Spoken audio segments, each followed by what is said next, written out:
কঙ্কালীতলা বীরভূমের আরও 4টি সতীপীঠের মতো এই কঙ্কালীতলাও মা সতীর একটি উল্লেখযোগ্য সতীপীঠ। আজকে আমি এই ভিডিওতে আপনাদের রাতের কঙ্কালীতলাটিকে পুরো ঘুরে দেখাবো, সঙ্গে রাতের কঙ্কালীতলার যে শ্মশান, সেই শ্মশানে যে আরতির জায়গাটি করে রাখা আছে সেটিও আপনাদেরকে পুরো দেখাবো।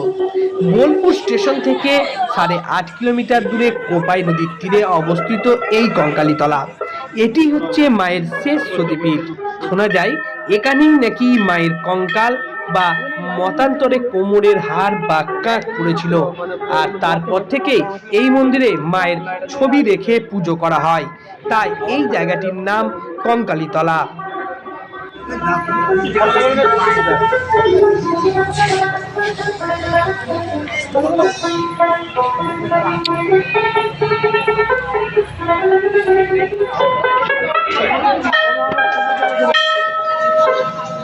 এই যে মন্দিরের ওপরে যে অনেকগুলো ছবি দেখতে পাচ্ছেন, এগুলো কিন্তু বিভিন্ন সতীপীঠের নাম এবং সেই সব সতীপীঠে কি কি পড়েছে সেইগুলো দেখিয়েছে। আর এই যে যে কুণ্ডটা এখন দেখতে পাচ্ছেন, এই কুণ্ডতেই কিন্তু মায়ের সেই কঙ্কাল বা কাঁধটা পড়েছিল। এটা 12 বছর পর পর একবার করে জনসমক্ষে তুলে ধরা হয় এবং পুজো করানো হয়।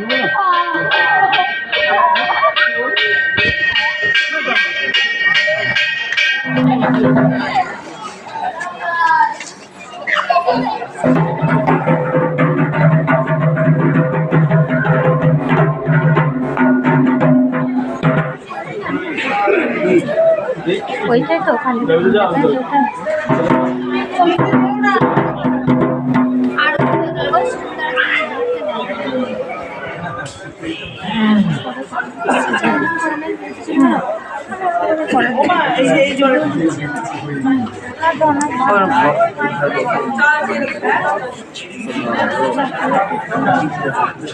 এটাই হচ্ছে কঙ্কালীতলার সেই শ্মশান, যার সামনে রয়েছে কোপাই নদী। আর এই যে ছোট ছোট দরজার মতো লাইটে করে ঘিরে রাখা আছে, এই জায়গাগুলিতে সন্ধ্যা আরতি করা হয়। এই যে শ্মশানের সামনে গাছটি দেখছেন, এই গাছটিতেও কিন্তু প্রচণ্ড লাইটিং করে গেছে, খুবই সুন্দর লাগছে। আপনারা একবার অবশ্যই আসুন এবং এই জায়গাটিকে ভিজিট করে যান। আমি বলি দিনের বেলায় তো সবাই আসেন, কিন্তু একবার রাত্রিবেলায় এসে এই কঙ্কালীতলার যে পরিবেশ, সেই পরিবেশটা একবার দেখে যান।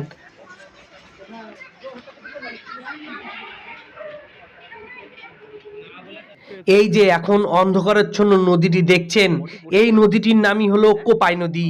এটি কঙ্কালীতলা শ্মশানের পাশ দিয়েই বয়ে চলেছে। আর এই নদীকে কেন্দ্র করেই রবীন্দ্রনাথ ঠাকুর তার সেই বিখ্যাত কবিতা লিখেছিলেন, আমাদের ছোট নদী চলে বাঁকে বাঁকে, বৈশাখ মাসে তার হাঁটু জল থাকে। না, এরা এক ভাই বলে 15 দিন পায়। আর ওরা 5 ভাই? হ্যাঁ, ওরা 5 ভাই, টোটাল 6 ভাই। 6 ভাই। হ্যাঁ, নিয়ে ওরা 15 দিন পায়। 3 মানে টাইটেল কি? ব্যানার্জি। আর তোমার নাম কি? আমার নাম কৌশিক দাস। কৌশিক দাস? প্রদীপ দাস। এখানেই বাড়ি? না, আমার বাড়ি আছে সেটা কালী, এটা পুজো কখন হয়? চৈত্র সংক্রান্তি। হ্যাঁ, বড় উৎসব ওটা। চৈত্র সংক্রান্তি শেষ হয় পুজোটা। মায়ের যেটা এখান থেকে পুজো শিবকে তুলে নিয়ে যাও, ওইখানটা নিয়ে যাই। শিব এখানে আছেন? হ্যাঁ, জলে জলে শিব আছে। আর কঙ্কালটা কোথায় আছে? কঙ্কালটা চলে। ওটা কি তোলা হয় কোনো সময়তে? কঙ্কালটা কি তোলা হয়? না, কঙ্কালটা 12 বছর পর পর একবার করে দর্শন দেয়। ও, 1 ঘন্টা 2 ঘন্টার জন্য দেয়। দিয়ে আবার ভরে দেয়। 5 তোলা হয়, এসব হয়, জল তোলা হয়, সবাই নামে ঢাক বাজে, ঢোল বাজে। আর সত্যি কি এটা মণিকুণ্ডলা ঘাটের সঙ্গে যোগাযোগ আছে? হ্যাঁ, কাশী বিশ্বনাথের সাথে যোগাযোগ। এটা মানে ঢালাই করে দিয়েছে বলে খানিকটা ইয়ে হয়ে গেছে, যখন নালে এই জল কিন্তু মরে না। সেবাইতটা কে রেখেছে? এটা আগে থেকে ছিল নাকি? কোথায়? এর যে সেবাইত। হ্যাঁ, এটা পূর্বপুরুষ। হ্যাঁ, মানে বাবারা করতো, এখন ছেলেগুলো বড় ছেলেগুলো করতো, বংশ পরম্পরায়। হ্যাঁ।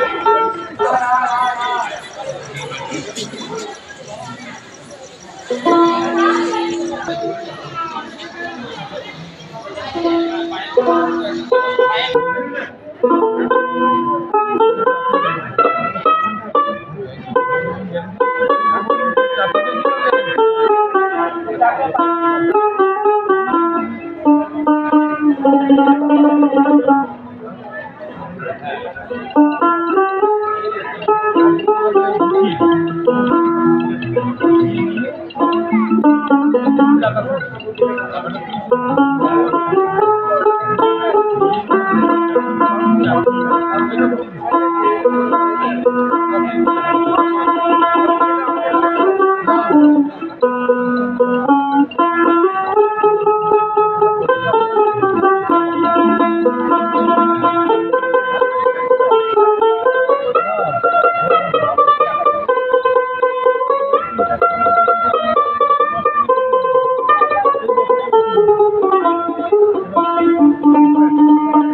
you.